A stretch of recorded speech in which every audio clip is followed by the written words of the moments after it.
Hey folks, so in this video we're going to look at making a tapered tenon. So this is going to be useful on several of the components for the chair. We're going to show you on a leg billet, but we're not going to go through all the turnings. We're just going to do the tapered bit. So the first job tend to be taking the cylinder down to the largest diameter that you need it to be. So on our chair leg, then that is going to be the part where the stretcher goes in or where the beads are, and is about 1 3/4 inches. Yep. So just generically, when you want to put a nice tenon on a turn spindle, just turn it into a cylinder first of the correct largest diameter of the whole piece. I think that's a really good starting point. Yes. Great. So Rob's using a nice square chisel. It's good because it leaves a reasonably nice finish.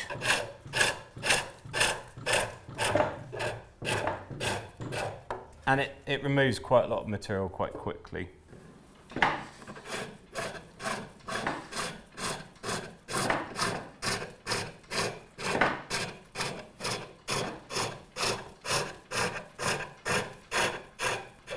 Okay, I'm just going to flip that round now. Look at the other side. Shall I do the Thank you, handle Bob. for you? So it's a good way of getting the string out the way. Yeah.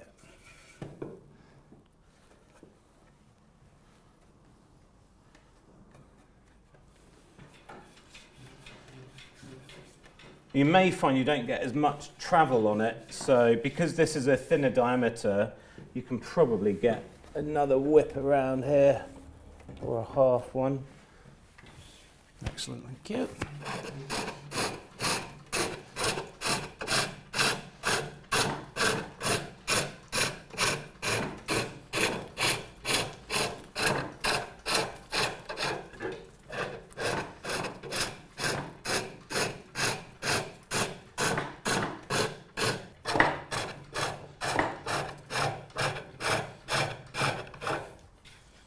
That should be it.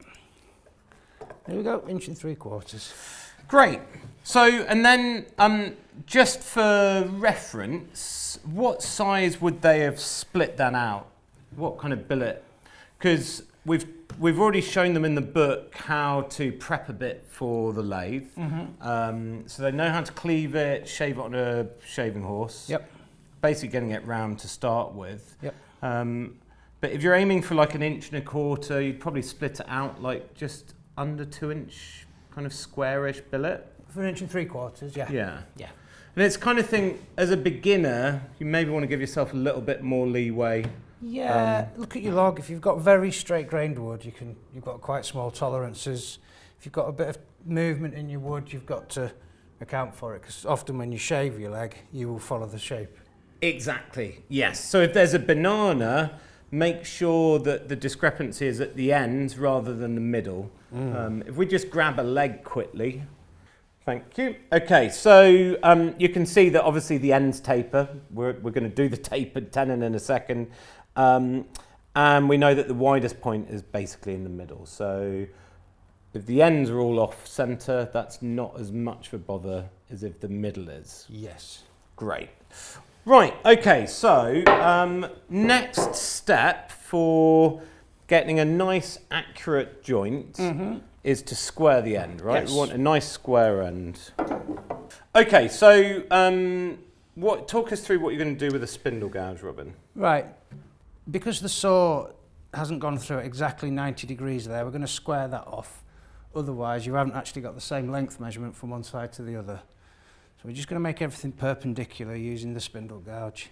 Straight in to create a shoulder with a spindle gouge, and then you want to create a 90-degree cut, so then you want to turn the spindle gouge completely on its side, and imagine that the bevel is running straight in at 90 degrees.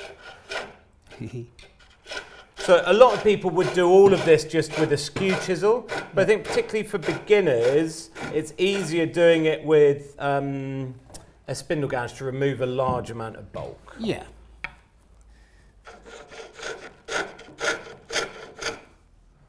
Okay, so we've got a nice square end on there now.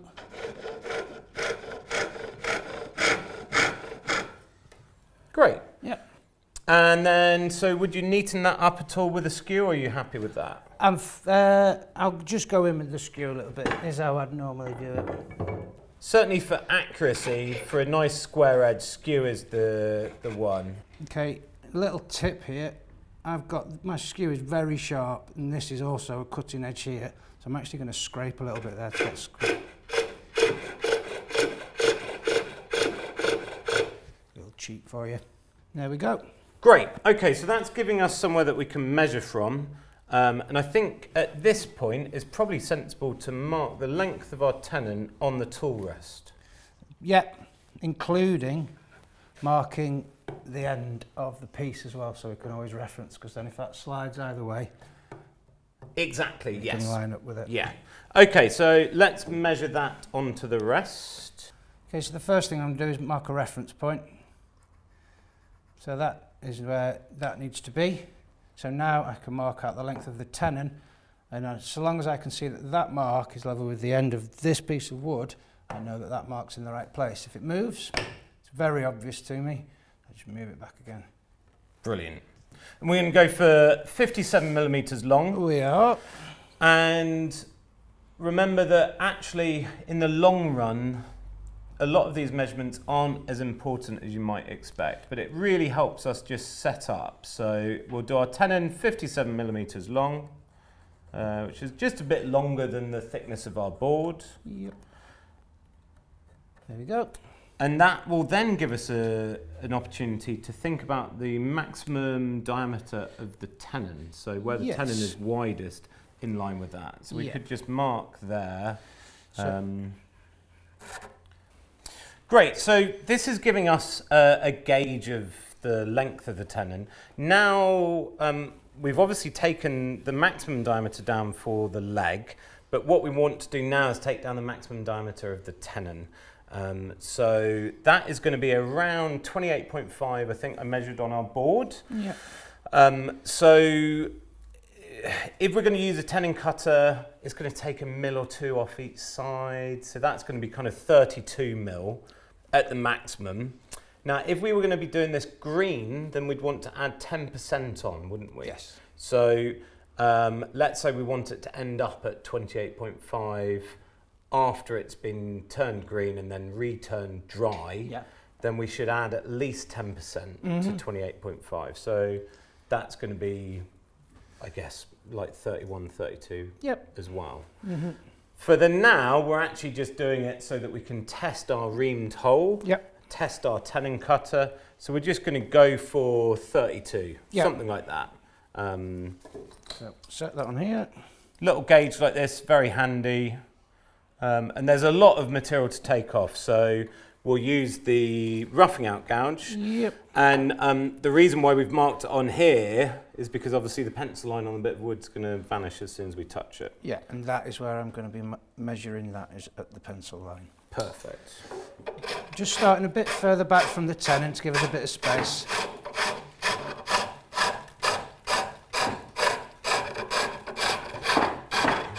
It's probably worth pointing out that someone very experienced at this probably wouldn't necessarily do it in this sequence. No. But we're just trying to come up with a fairly foolproof way of doing it. So obviously the leg that we're making is pretty thin. It's obviously a lot thinner along here. So any of this material can be removed down to this maximum at the widest part of our tenon.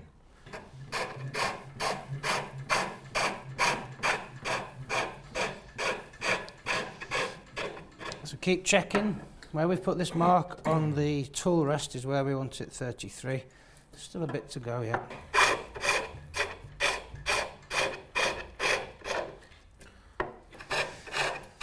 So as we get close to our size, which we are now, I'm going to switch to a slightly less aggressive tool.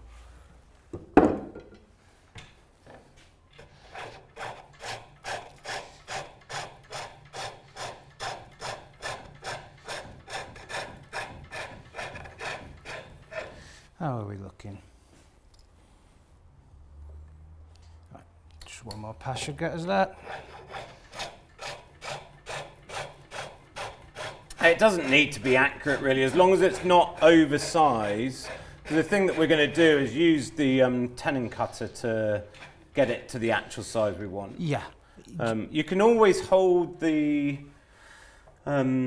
reamer up to it and compare the taper. It's important to try and put a little bit of taper on the thin end.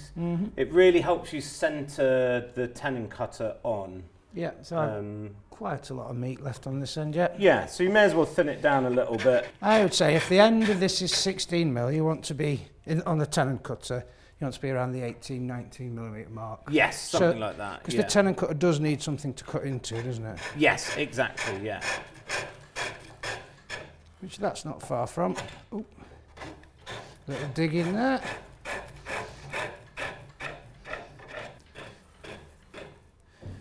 Okay, so we're where we need to be, oversized and ready for the tenon cutter. And one last thing I'm going to do is I'm just going to put this mark back on the leg so we know where the end of the tenon is. Great.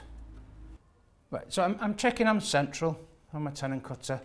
Just going to start using it just like a pencil sharpener. And this is a really great way of putting the tenon on for a beginner. It's so much easier than trying to perfect doing it just with a skew chisel, and it really helps it really helps you get the gradient set in your mind. So now that's set the gradient, you can just pop it back on the lathe. Yes. And turn it to match the cut of the tenon cutter. Yeah, it might seem a long way around, but you can see here it will dig in if you try to take too much away with just the tenon cutter. Yes. It's a finishing tool, these tenon cutters. What's brilliant about it is that you get the combination of the lathe giving you the tenon perfectly aligned along the length and the tenon cutter getting that gradient absolutely spot on.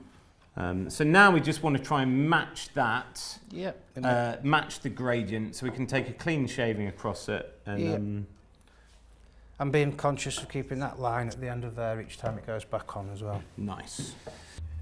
So you can see there isn't a great deal to come off there. There's our nice, clean, shaven slope. I just need to line those up.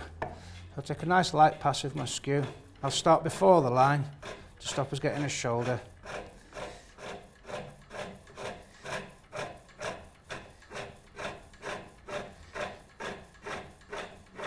I don't think that is going to be far off. Just a little hump there that the tenon cutter will take away. Here we go. Look.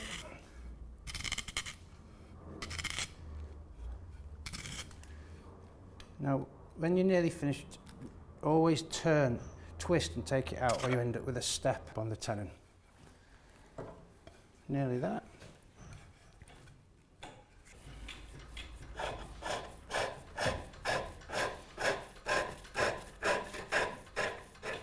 So it's important each time you make a pass that you go all the way to the end to keep it all centred. Remember to put your depth mark on.